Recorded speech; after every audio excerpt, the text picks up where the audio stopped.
Another week, another show. Welcome everyone to another episode of GaysideStories with Trill. Thank you so much for joining me. Really quick disclaimer, you guys. I am still battling this very stubborn congestion. So if I sound a little bit off or if the editing is a little off because I need to edit out some hacking, it is what it is. And let's hope and pray that I can get the last of this out of my system. But I'm here and I'm ready to deliver. So let's get into it. So no guest this week. It's just me, and probably will be a little bit of a shorter show, but it is what it is. I have some things that I want to talk about, and it's actually one of the few things that I've come up with that I just wanted to go at it alone. But first, let's get into the Come Quick segment. I'm gonna come, sir. Oh, yeah. All right, guys, not too much here. First up, I did a guest spot on the Man Podcast with Baby Huey and Jay, the host. That should be coming out, I believe, this week. They put out a little teaser on Instagram, and I did repost that on the show page's Instagram. So if you're following GaysideStories on Instagram, you would have seen that. That whole episode should be coming out soon. I will definitely have the links for that when it does drop. But check me out over there. And the other thing is, I just wanted to talk really quick. So I was on Twitter this morning and I saw this video. I think a lot of us all saw this video that was posted of these college kids in a Waffle House. And I don't know how the situation started, but it was, from what I could tell, maybe from what I could tell was maybe 2 to 3 girls or women and one guy, and the guy was filming, and they were just going toe to toe with one of the workers. So like I said, I don't know what started this situation, why they were at each other's necks the way that they were, but what I did take away from that is, number one, they were in the restaurant causing a ruckus, going back and forth with this man, yelling and screaming. I guess he's called them names, they've called him names, and it's just really over the top, and I could not understand what all this was about. From the little bit I gleaned from the video, the worker, was complaining about indecisiveness. I don't know. I feel like whatever it was, it did not need to be all of that, and I really feel like those college age adults, because I'm not going to call them children, I really feel like they were just putting on and doing the most because somebody was filming it, and they thought it was cute. They thought they would upload it to Twitter and wherever else, and it probably would go viral, and they would be like, oh, look at these people standing up for themselves when workers are disrespecting them and and it had the exact opposite effect. So they upload this video, Twitter watches this video, and Twitter begins to drag them, because it just looked ridiculous. It looked performative to me anyway. And they didn't really look like they were in the right. I could not see anything from the video that was so clear cut as this person that works for Waffle House has clearly violated, and they are righteous in their indignation. So the best part of it for me is when Twitter started calling out, at the end of the video, the worker comes from around the corner where the kitchen is, and y'all know how Waffle Houses are set up. He comes around that corner, and homeboy said, I'm done talking. I'm ready to throw hands. Who want a box? Who want a box? And everyone mysteriously got very quiet when he came around that corner and started asking who wanted to box. Because at first, I guess when the threats of some kind of physical altercation came, the young ladies started grabbing silverware off the table, which I think one of them grabbed like a butter knife and a spoon. And you can tell that they ain't never been nowhere. Anyway. But when he came around that corner, the young ladies quickly got out of the way.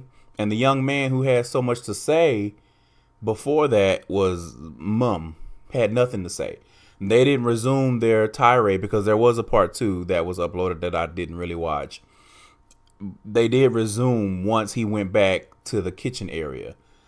And so it was the guy that had uploaded this. And so again, they got dragged because they look ridiculous, not knowing how many people in on Twitter have been in situations like these, have worked in retail, have worked in the restaurant industry, having to deal with customers like that go into situations like with this entitlement that I'm always right. I can do whatever I want. I can say whatever I want.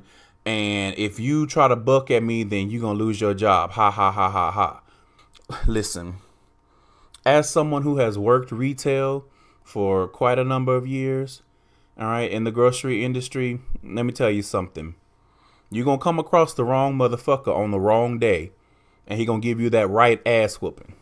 And that's all I'm going to say on that. Be careful how you treat service workers. They are not beneath you just because they're working a job that you feel is less than.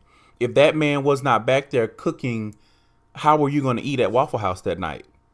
How dare you feel like you're better than him and you can talk down on him and talk crazy to him? And even if he somehow violated, because that is a possibility, I'm not saying that he was innocent in the situation, the performative nature of it just really made me feel like they were looking for something because they wanted to go viral. Because otherwise there really was no reason to record y'all yelling at this man for 3 minutes. It didn't get serious till he came around that corner. And even then y'all were chicken shit. So I'm like, so what are you recording for? So now you've recorded yourselves looking like cowards. Congratulations, you played yourself.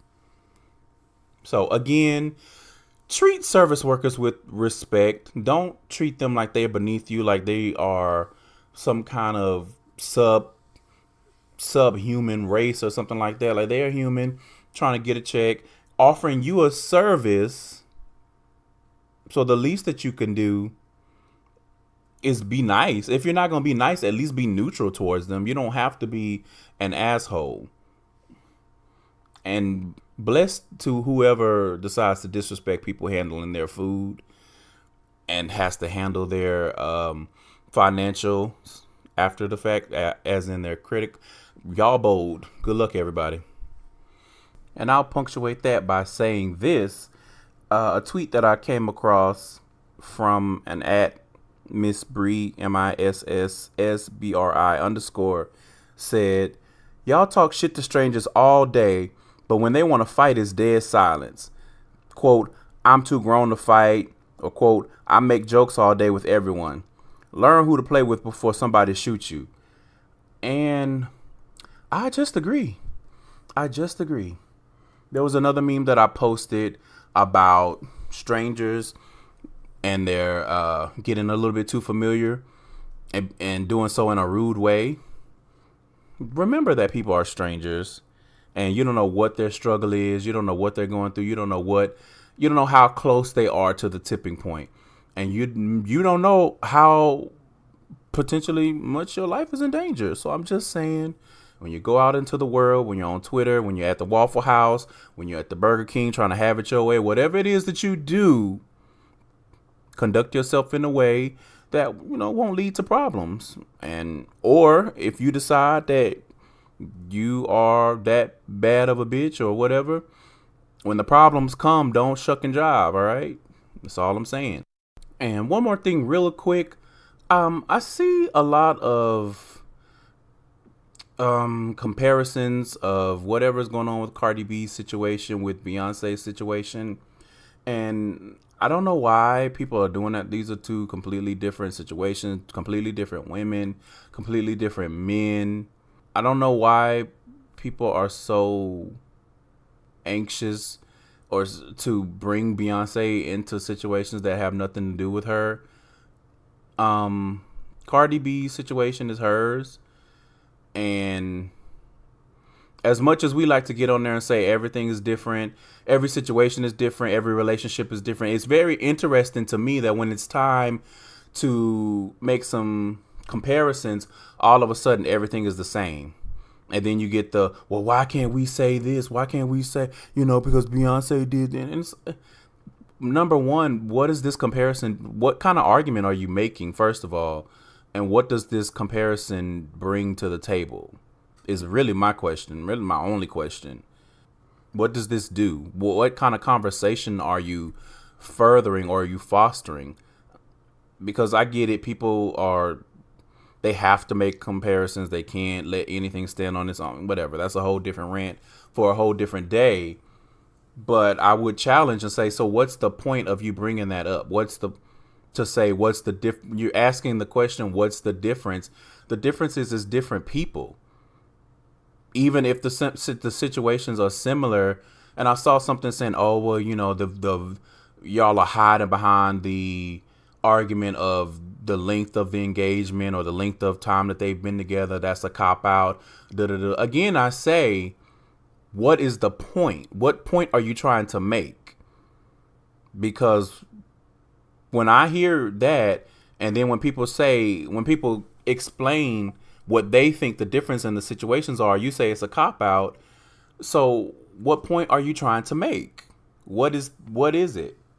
Because it feels like if you don't want to hear what people have to say, you don't want to hear their quote unquote excuses, you're trying to jam these together and say these are the same and Beyonce ain't no different and it's just respectability politics while y'all feel like Beyonce. First of all, the situation is different because we didn't really know what was going on with Beyonce and Jay-Z until after the fact. We got a little bit of a sliver of something may be going awry when Solange turned into a Power Ranger in that elevator. But we didn't know the full extent of it until Lemonade came out. Of course, a lot of people speculated, but whatever. And we did not go through that with them. Whereas with this Cardi situation, number one, to be honest, I don't even know what the truth is. But number two, we're going through it with them. That makes the situation different. Everyone's going to feel differently. Everyone's going to start projecting. Everyone's going to be quote unquote triggered if they've had a situation similar. So that makes the situation different off top. But beyond that, again, these are two completely different people. You don't know what Beyonce had to do to be able to get over whatever happened with her and Jay-Z being.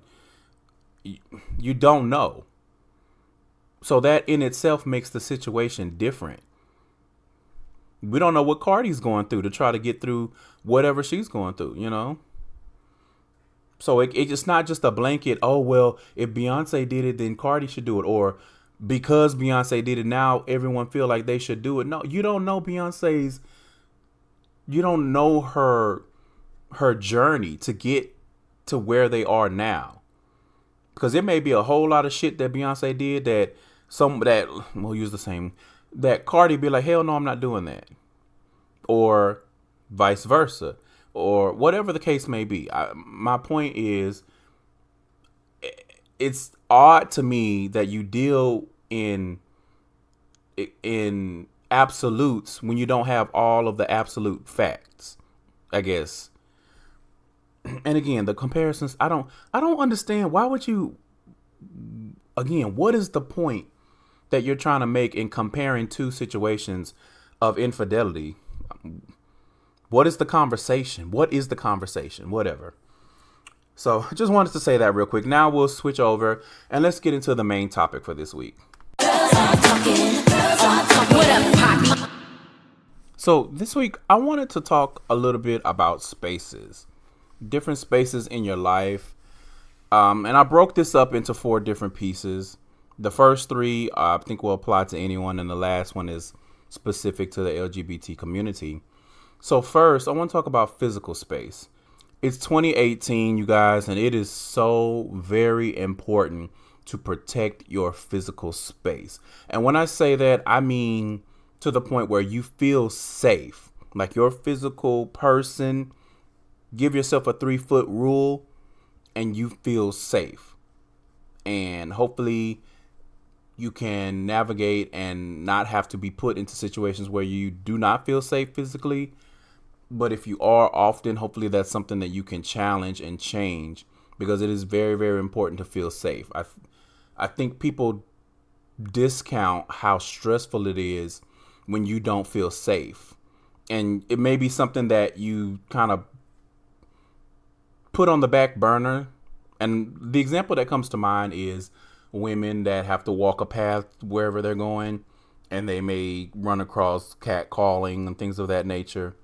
And eventually you just deal with it. You get some coping mechanisms, headphones and whatnot. But, and I could be wrong because I'm not a woman that's been in that situation, but I would imagine at some point, like I said, you put that in the back burner, but it is still stressful to always feel like I may not be safe physically. Another example that I can use personally is when the few times when I let someone talk me into going out to the gay clubs, because I'm not a club person. That is not any shade to anyone who, if you want to go to the club, shake your ass. That don't have nothing to do with me. What I'm saying is I don't enjoy going to the club. But the few times that I did have that thought going in my mind, like, okay, when we come out of the club and I'm on my way walking down the streets trying to get to where I parked, am I safe? You know, is there someone that's going to jump out and be like, hey, F word, et cetera, et cetera. So those situations aside, I really want to challenge everyone to just kind of do a mental check and say, am I doing everything I can to feel safe? And that also extends to trying to prevent bodily harm. Like I said before, just not putting yourself or trying to change situations where you don't have to feel like someone's going to physically harm you. And the last aspect of the physical space is peace wherever you call home. It is so very important for people when they get home, wherever home is, whatever the situation is at home, when you get home, for there to be peace. Especially going out into anything that you do, whether you are an entrepreneur or whether you have a 9-to-5, whatever it is that you do, you're out in the world being stressed, challenged, and it's very, very important to be able to go home and have peace, to be able to reset, to be able to shed all of the whatever you've come across during that day and have peace is very, very important. All right. Do not discount having peace at home, especially for my listeners that don't live alone. I know that peace at home can look different for everyone, but you definitely have to find what that is. So next is mental space. And I really feel like what I boiled this down to is it is so important to feel free to be yourself. There are so many people that are living in the world that have put themselves or are living in these mental cages and only allow certain parts of themselves to be free. So I challenge everyone listening to, if you're not already, if you are, then congratulations to you. But for anyone who feels like they are not in a position where they can be completely free to be themselves, I challenge you to do that work and figure out, why do I feel that way? Is it valid? Or is it some societal pressures that I've internalized and now I feel like I can't do it? Or is it an actual situation where I may put my physical space in jeopardy if I'm my full free self? Such as if you are a little bit more flamboyant, but you butch it up in certain situations, so that you don't cause a ruckus, whatever the case may be. I just really challenge everyone to allow yourself, number one, to be yourself. And even before that, learn who you are. It's very, very critical. And then once you figure out who you are, allow yourself to be that person. And once you do that, then that saves you from having your thoughts hijacked. It saves you from being in situations where your thoughts are suppressed, because you are you. And no one can take that away from you, because you've already done that work. You've already succeeded in that challenge of figuring out who you are. And you've already stood up and you said, I am going to be who I am. I am free to be myself. That's very important for your mental space.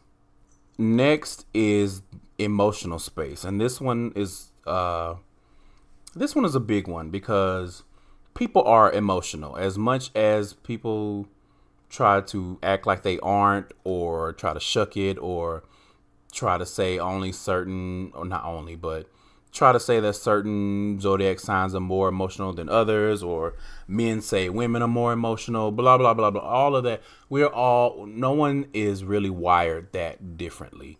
We're all emotional.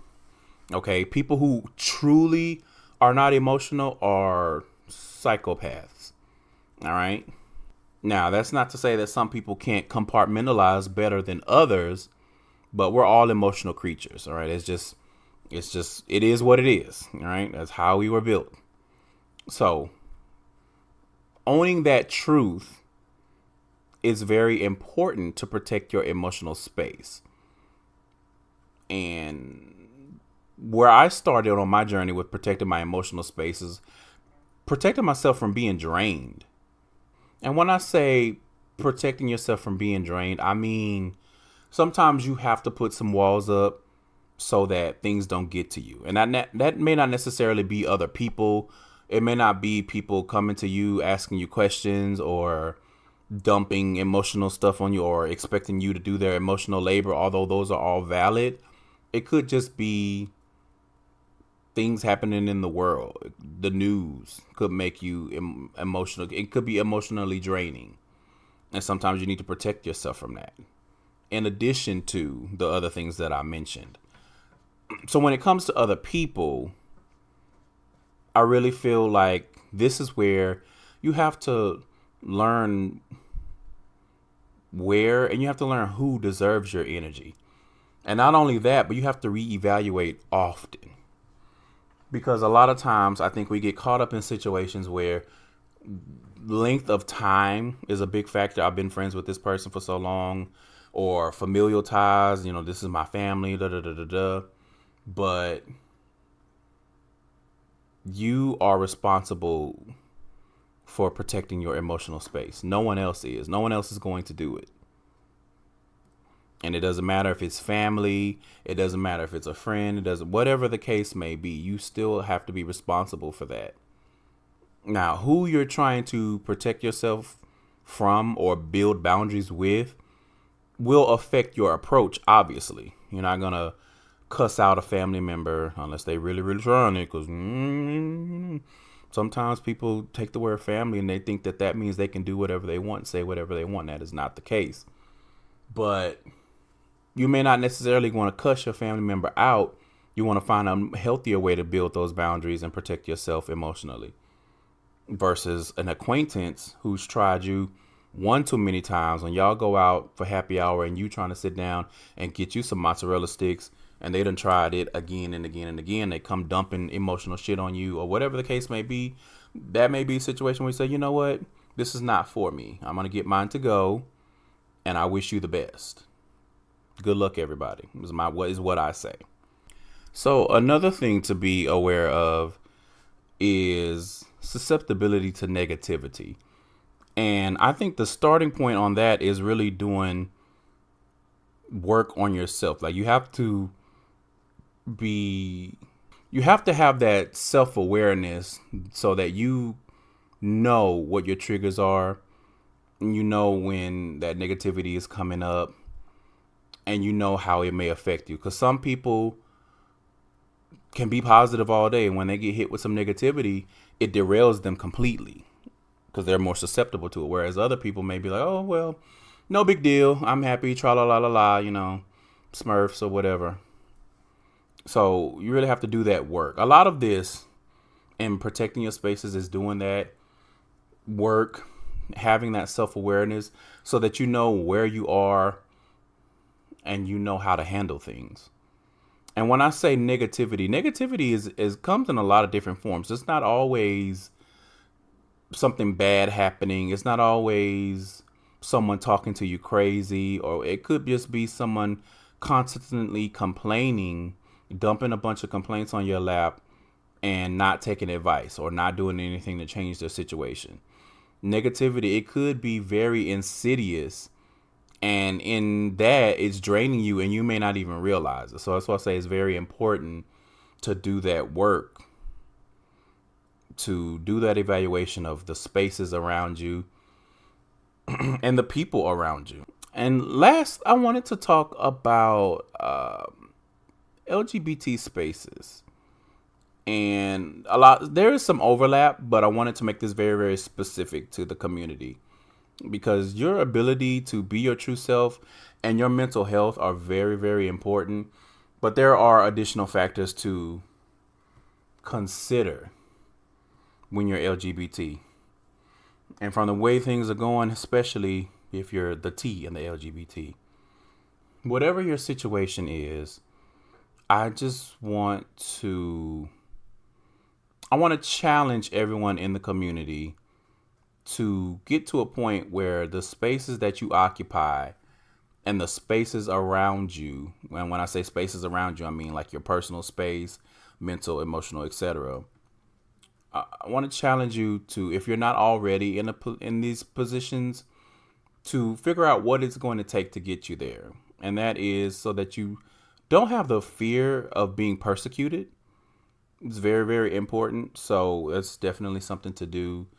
And obviously, I'm not saying that it's easy, but it may help just writing it down. Like, okay, what can I do to get myself out of this situation? Or even just identifying the situation. Maybe start there. And that may shed some light on things, and that may motivate you to want to change things. And the other thing that I think is very, very important is not having to accept tolerance. And that comes from family, from friends, that comes from online interactions. And what comes to mind when I say not having to accept tolerance is, I don't know why. Maybe I've just been seeing them a little bit more lately, but whenever I'm on Twitter, there have been tweets that say something to the effect of, why can't I disagree with homosexuality and still say that I respect the person as a person? Something along those lines. Listen, for my LGBT people, and this is a lesson that I struggled with for a long time. Tolerance is not enough. All right. Now, I know things can get tricky with that, especially with family. As you got, I don't have the same view of family as a lot of people do, and I make allowances for that. But I said what I said. Tolerance is not enough. If you have people that are just tolerating you, the kind of people that say or have you feeling like they're quote unquote okay with your identity, but they don't ever want you to talk about it, or they never acknowledge it, or they say something to the effect of, one of my personal favorites, I hate the sin, not the sinner. Listen, we don't need your tolerance. Tolerance is not going to stop trans women of color from being killed. Okay? That borderline tolerance is really just, I don't even know what to call that. Like, I call it tolerance, but I'm not even sure if that's really what it is, because people really think that I can disagree, quote unquote, with your sexual identity, and that's not disrespectful to you as a person. And they don't seem to understand that there's nothing to agree with. Homosexuality is a sexuality, period. Lesbianism, bisexuality, everything else under the spectrum, those are sexualities that no one's asking for your agreement, because there's nothing to agree with or disagree with.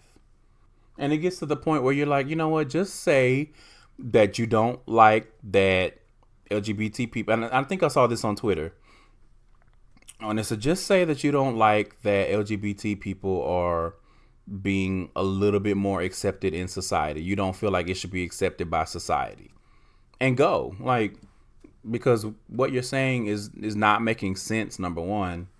But number two is not doing anybody any favors. So again, I would challenge my LGBT family to do that work.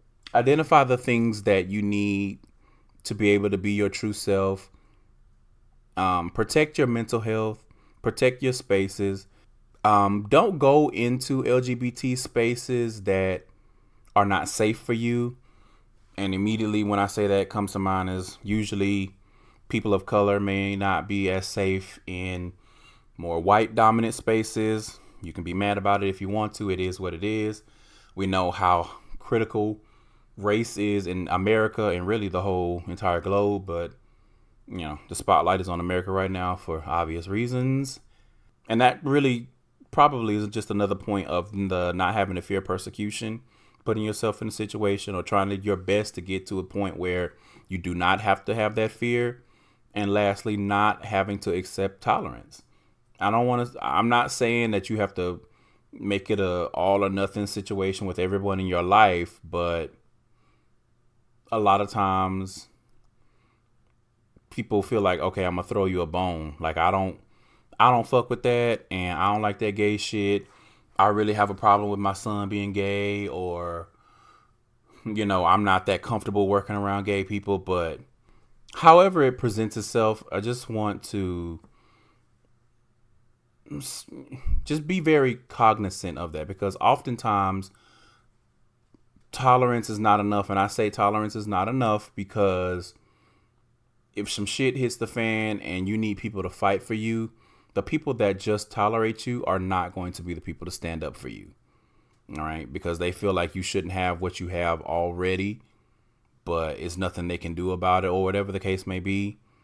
Or they just, they hate the sin, not the sinner. So when it comes to a point where it's like, okay, well, I need to stand up and I need to fight for my LGBT rights, those people are not going to be there. That's why I say tolerance is not enough. And I know sometimes we have to handpick some people's tolerance we have to accept. You want your mama in your life and all she's giving you is tolerance. I get that. But again, I just want to say be very cognizant of that, because all I can say is people that tolerate you, your sexual identity, or whatever it is about you that they don't particularly rock with, but they keep it cute, those are not going to be people that are going to stand up and fight with or beside you or for you. And that's it. So that's going to wrap up this episode. I know it's a little different, a little heavier, but this is something that I've had in my notes for a while to talk about. As I stated on last week's episode with Gil, I'm still kind of struggling a little bit to get started with 2018. I feel like I am that lawnmower where you just keep on having a yank and yank and yank and the damn thing won't start. And then you got to go get the oil and you got to mix it with the gas and do all this mad scientist alchemist bullshit just to get the goddamn lawnmower. I feel like I'm still at that point. Like, I'm still yanking on the thing and the engine won't quite start. So bear with me while I try to get my life together for 2018. I definitely want to get it together for, again, the big 1 year anniversary is coming up. I still have no idea what I'm going to do for that show. I know I want to have a guest or some guests. So I guess I'm putting that out there. I really would like to have some return guests So if you've been on the show and maybe you want to come through and do something for the 1 year anniversary show, you know where to find me. For everyone else, remember you can go to GaysideStories.com. That is the hub for all of the information about the show. You can email me at GaysideStories@gmail.com. I promise I will do better about checking my email there. You can follow and interact with the show on social media. It's at Gayside Stories on Twitter, Instagram, and Facebook. Do me a big favor and like the Facebook page if you are in the Facebook land. I know that Facebook is, anyway. Yeah. So make sure you guys are subscribing wherever you get your podcasts. If you haven't already, remember this podcast is available on Apple Podcasts, SoundCloud, TuneIn, Acast, Google Play Music. I feel like I'm forgetting one. Oh, and Stitcher. If you happen to listen in an app that allows you to leave ratings and reviews, I would be very appreciative if you did so. Specifically in Apple Podcasts, as much grief as we give Apple Podcasts about, their podcast app and everything, especially with the changes with iOS 11, it is still the most visible. So if you guys like what I'm doing and or just want to show some love or some encouragement, then head on over there and leave a rating. And if you feel so inclined, go ahead and write a review. Hopefully no more 1-star woes, but it is what it is. Everything ain't for everybody, and I accept that. Make sure you guys are sharing this show with other people. That's how it grows. I want to give a quick shout out to everybody to the new listeners. I've been seeing new people come on and follow on SoundCloud and things like that. Shout out to anyone who goes back and listens to old episodes after they've discovered the show. Y'all are some of the realest of the MVPs. And I think that's it. So to everyone, new and old, thank you so much for listening. Thank you for your support. And as always, you guys remember the lost commandment. Thou shalt protect thy walls, or they will crumble. We are out of here, and I will see you guys next week. Bye.